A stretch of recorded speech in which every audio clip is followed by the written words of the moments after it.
All right, so the melody here is really cool. It really offsets what's going on in the bass. The bass is really holding down a strong foundation of, you know, playing on the downbeat of every beat, except for towards the end it starts doing the upbeat anticipation to the next beat. So that kind of drives the rhythm a little quicker.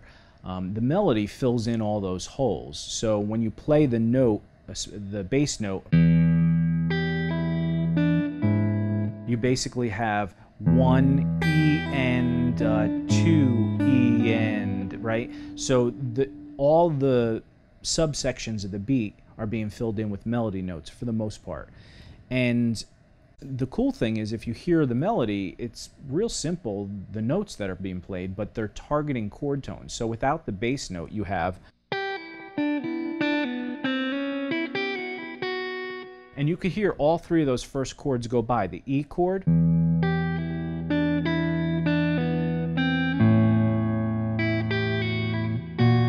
right, to the A, to the B flat, that diminished chord, because what it's doing is it's targeting that, like that A chord,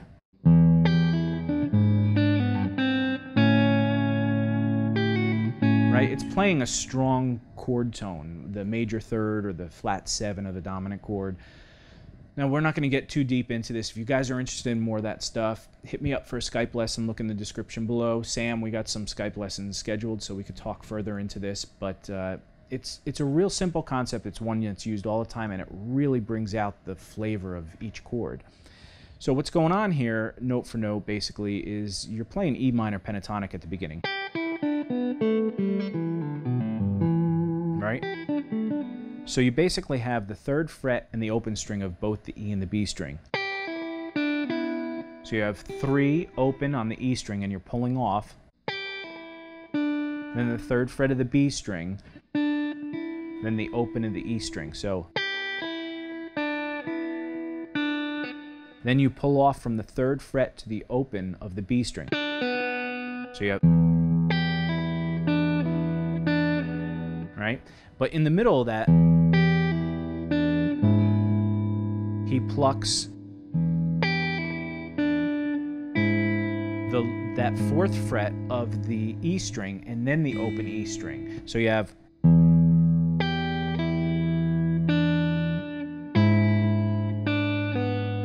right? So that's a really good way to practice it. You just do 1 E and 2 is where you pluck both the E string and the 4th fret of the low E string. Then you pull off from the 3rd fret of the B string to the open B string. So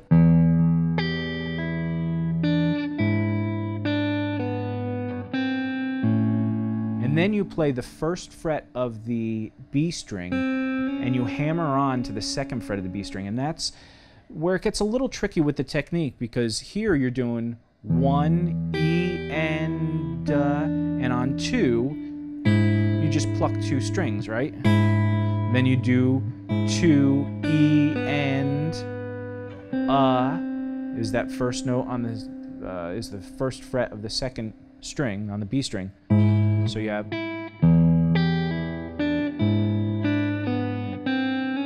but when you hammer on that note, that's when you're plucking the A note,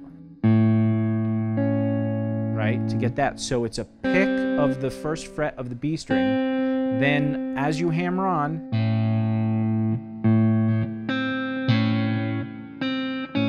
right, then you're getting that low A string. So that coordination takes a little time, but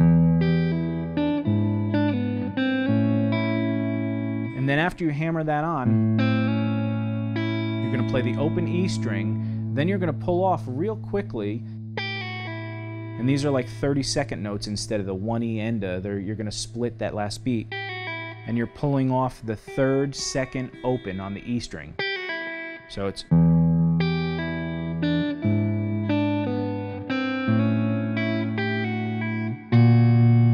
then you're going to get this where you're going to play these 2 notes together, the 1st fret of the A string, low A string, the only A string, and then the 2nd fret of the E string, just those 2 notes together. So you have,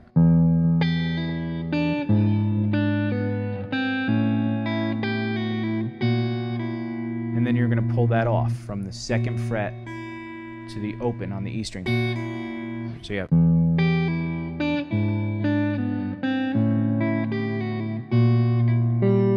Then you're going to do an open G string. So you have, right?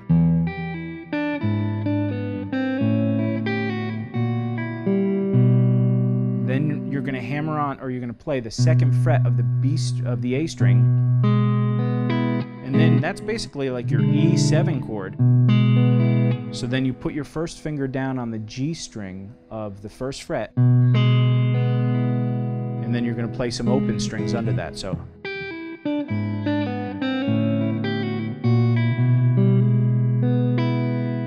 And you actually hammer on the open to the first fret on the G string. So.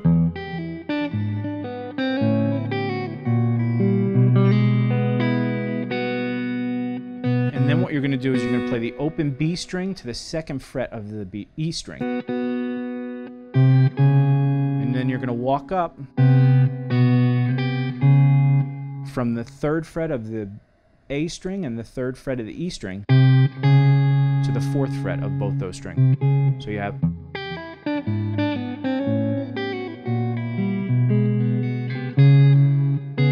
And once you get up there, you're going to pull off the fourth fret of the E string to the open string.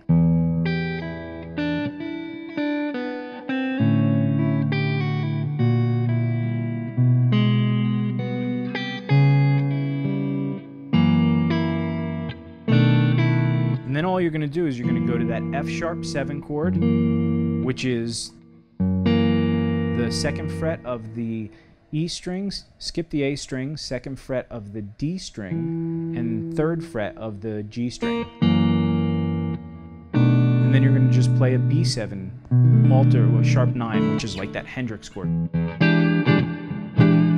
Right? So you have second fret A string, first fret D string, second fret G string, and third fret on the B string. So the whole thing together is. And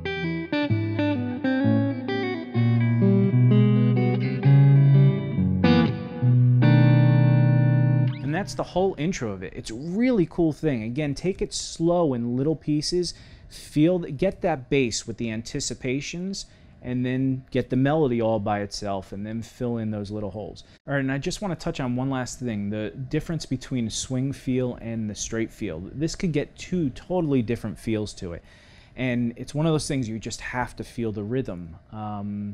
The straight time feel, if you did 1E and 2E and 3E and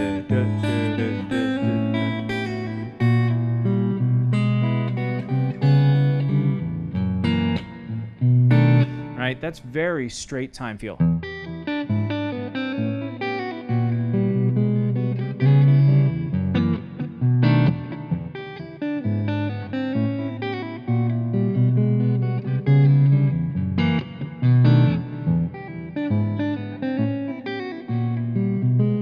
Right? Did you hear the difference in the two of those? It was pretty much the same rhythm. I may have jumped it a little bit, but the swing feel gets a little dot, dot, dot, dot, dot, dot. So it's not doing 1 E and it's doing 1 E and 2 E and. So you're getting these. If you saw it written out, you'd really understand it if you're not familiar with this. But practice it both different ways. Practice just straight time.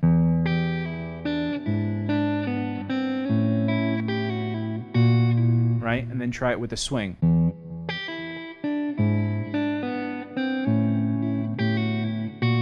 So you have.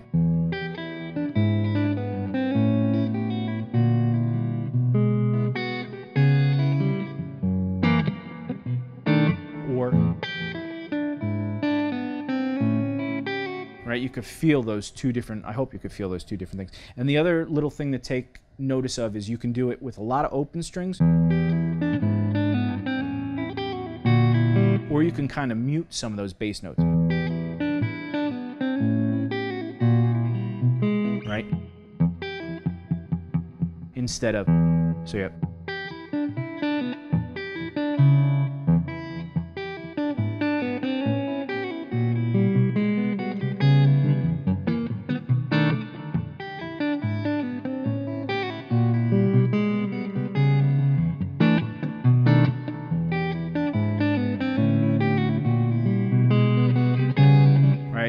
mix the two. You don't have to do all of one. You can mute some notes, leave some open. Those are the dynamic range that you really get to play with. And then mixing up that swing feel with the straight is a really cool thing. So I hope you guys enjoyed this lesson. If you guys want more of this stuff, let us know. Write us in the comments, send us email, share this video, like it if you like it.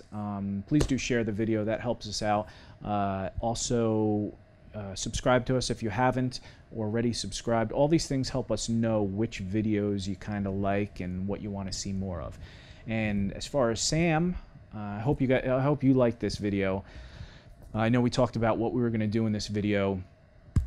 We'll talk more about some of the details and intricacies of what's going on. And next time we do a lesson, Sam, we'll do some more soloing stuff, talking about maybe targeting chord tones and soloing. So I hope you guys like this, and I hope you guys are having a great holiday, and we'll see you on the next lesson. Thanks, guys.